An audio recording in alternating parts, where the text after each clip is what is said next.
हम आप एक बहुत बड़े विषय में हम चर्चा करने वाले हैं। विषय ये है, ये जो समाज है दो बातों में अपने आप को व्यक्त करता है। अगर पहली बात अगर हम देखें तो आप दो बातों को जानना चाहिए समाज में। तो पहली बात अगर हम देखें तो माया और कृष्ण। हम अभी कृष्ण के बारे में चर्चा कर रहे हैं। माया क्या है और कृष्ण क्या है, इन दोनों बातों को अगर हम गौर करें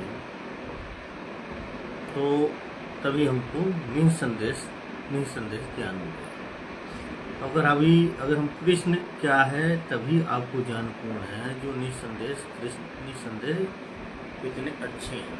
कृष्ण क्या है? निसंदेह इतने अच्छे हैं।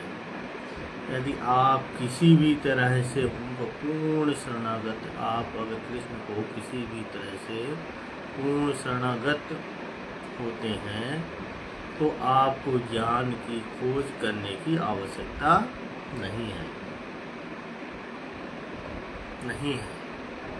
न रहेगी। तब आप केवल यह जान सकेंगे कि कृष्ण क्या है। आप स्वतः समझ जाएंगे कि माया क्या है। कृष्ण आपके भीतर से बुद्धि प्रदान करेंगे। अतः गुरु कृष्ण दोनों की कृपा से मनुष्य भक्त में सेवा अपना लेगा। तो कहने का तात्पर्य है, आप दो बातों को हमेशा जाननी चाहिए। पहला बात क्या है? माया क्या है। दूसरा कृष्ण क्या है। अगर माया कृष्ण को देखें तो तभी आप पूर्ण रूप से, अगर तभी आपका ज्ञान पूर्ण रूप से निसंदेह कृष्ण को इतने अच्छे से है कि यदि आप किसी भी तरह से उनके पूर्ण शरणागत होते हैं तो आपको ज्ञान की खोज करने की आवश्यकता नहीं रहेगी। तब आप केवल यह जान सकेंगे कि कृष्ण क्या है। अब तो आप स्वतः समझ जाएंगे कि माया क्या है। कृष्ण आपके भीतर से बुद्धि प्रदान करेंगे। अतः गुरु कृष्ण दोनों की कृपा से मनुष्य भक्तिमय जीवन अपनाता है।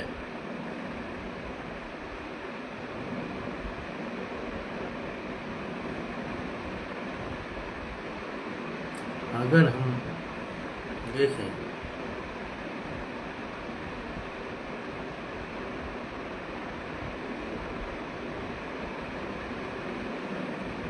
भारत में जो त्यौहार आते हैं उसमें से सबसे अच्छा त्यौहार रक्षाबंधन है। भारत में आदिवासी समाज में रक्षाबंधन का पर्व बड़े ही धूमधाम से मनाया जाता है। इस अवसर पर यह समाज प्राकृतिक राखी बनाती है और कई आदिवासी समुदाय में जैसे आपस में बांटते हैं। भाई बहन बुआ बुद्धि ये सब रक्षाबंधन त्योहार में आता है।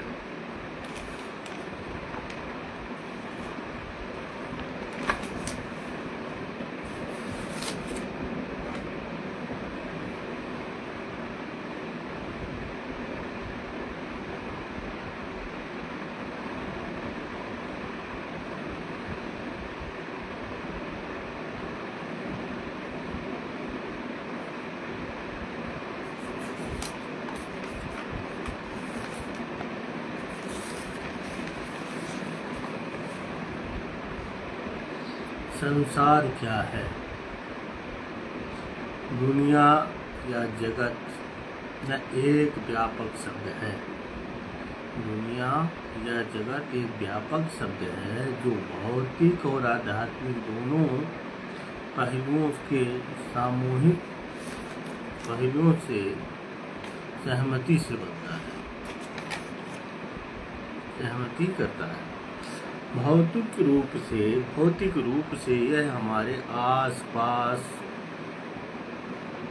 की दुनिया, जो भौतिक रूप से अगर हम देखें तो हमारे आसपास की दुनिया को दर्शाता है। आध्यात्मिक रूप से अगर देखें तो जन्म, मृत्यु और पुनर्जन्म को दर्शाता है। ये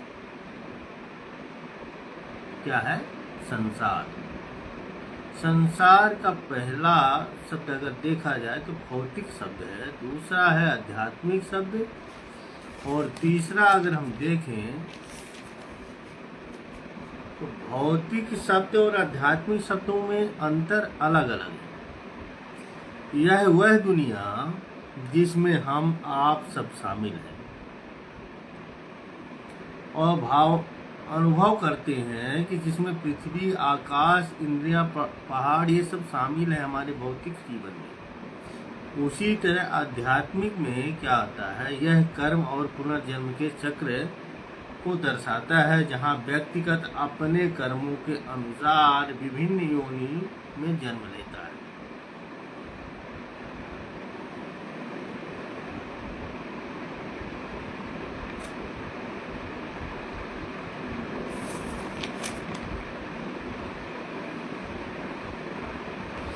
अभी इसमें अगर हम देखें तो व्यक्तिगत शांति भी आती है संसार में।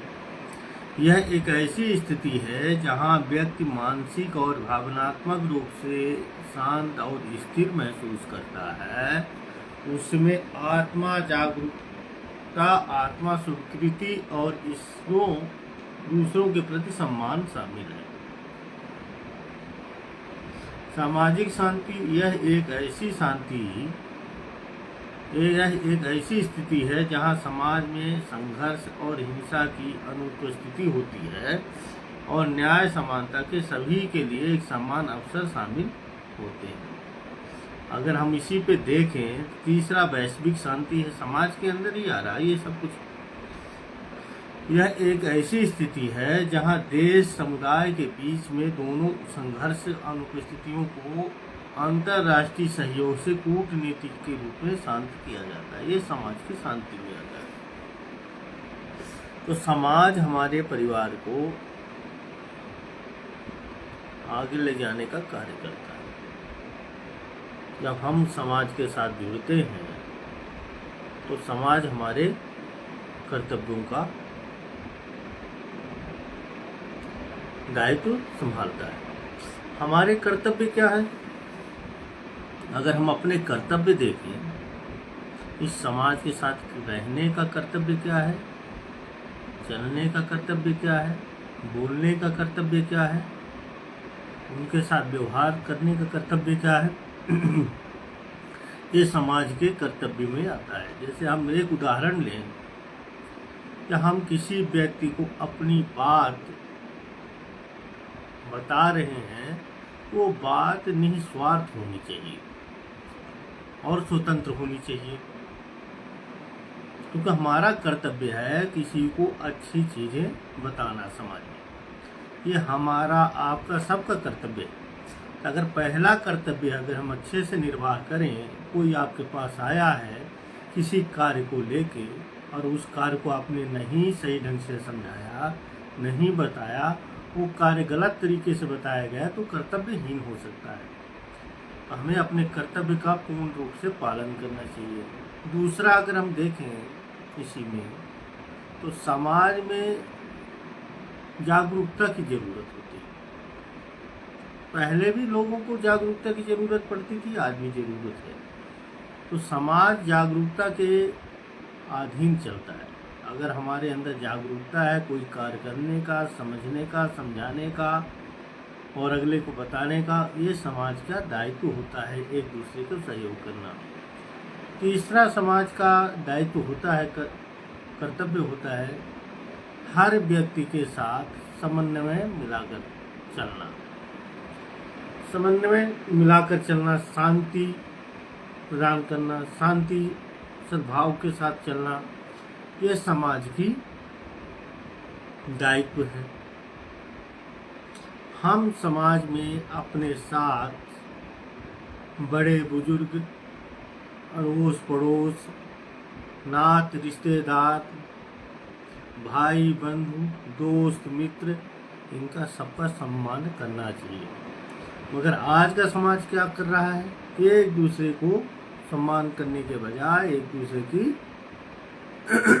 टांगे खींच रहा है, एक दूसरे की बात को समझने के बजाय एक दूसरे के ऊपर लीला छिछड़ कर रहा है। इससे क्या होगा? समाज में गलत भावना, गलत सौहार्द जाता है। कोई कार्य करना है, उसी बात को सहमति से रखनी चाहिए। हर आदमी एक दूसरे के सहयोग से ही कार्य करता है। अगर पूर्ण रूप से अगर वो ज्ञानी हो जाए तो ईश्वर को प्राप्त कर सकता है। इंसान एक दूसरे के सहयोग, एक दूसरे के विचार को सुनकर अगला कार्य करता है। अगर कार्य करना है, समझना है, किसी को समझाना है तो एक दूसरे से बात करके, एक दूसरे से मिलकर, एक दूसरे से समझकर उस कार्य को किया जाता है। हम आजकल देखते हैं कोई किसी से सलाह लेने जाए, कोई किसी से बात करना चाहता है, वो क्या है, उसको ये लगता है ये मुझ पे भारी हो रहा है, उसको ये लगता है मेरा ज्ञान उसको ज़्यादा मिल जाएगा। नहीं, ऐसा कुछ नहीं। ज्ञान जितना आप बांटेंगे उतना ही आप ज्ञानी बनेंगे, उतना ही आपके अंदर संस्कार आएगा। इसलिए समाज में हर आदमी को अपने अपने कर्तव्य का पालन करना चाहिए। कोई समाज में छोटा नहीं होता, कोई बड़ा नहीं होता। सहभागी, सहपाठी होते हैं, एक दूसरे के संपूरक होते हैं, एक दूसरे के बातचीत करने के लायक होते हैं। अगर हम क्या कर रहे हैं, वो छोटा है, वो बड़ा है, वो हमसे बात नहीं कर सकता, ये समाज की विकृतियां हैं और हम समाज की इस विकृतियों के साथ जी रहे हैं। क्योंकि हमको ये नहीं समझ में आ रहा है कि हमारा समाज, हमारा परिवार क्या चाहता है, हम क्या चाहते हैं, हमारा मन क्या चाहता है। मगर उस चीज़ को समझने के बजाय हम अपने मन को बेचैन कर लेते हैं, अपने कर्म से दूर हो जाते हैं, अपने संस्कार से दूर हो जाते हैं, समाज से दूर हो जाते हैं और एकांत होकर अपने आप को, अपने शरीर को नष्ट कर देते हैं। ऐसा नहीं होना चाहिए। समाज में मिलजुल कर, एक दूसरे से बात कर कर, एक दूसरे से सहयोग कर कर कार्य करना चाहिए। उसी को समाज बोलते हैं। वही समाज एक दूसरे के साथ कर्तव्य का पालन करे। समाज में सभी छोटे बड़े, जवान बूढ़े, सभी व्यक्ति शामिल होते हैं, वो सब समाज के अधीन होते हैं। ये हम समाज के बारे में चर्चा कर रहे थे, क्योंकि समाज हमारा आज का क्या कार्य कर रहा है किसी को पता नहीं चल रहा।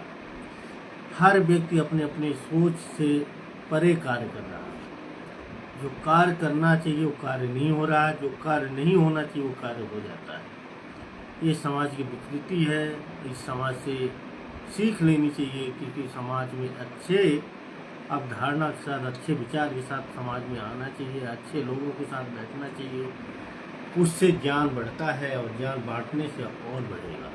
इसी को हम समाज बोलते हैं। हम यहीं पे अपनी वाणी को विराम देते हैं। जय हिंद, जय भारत।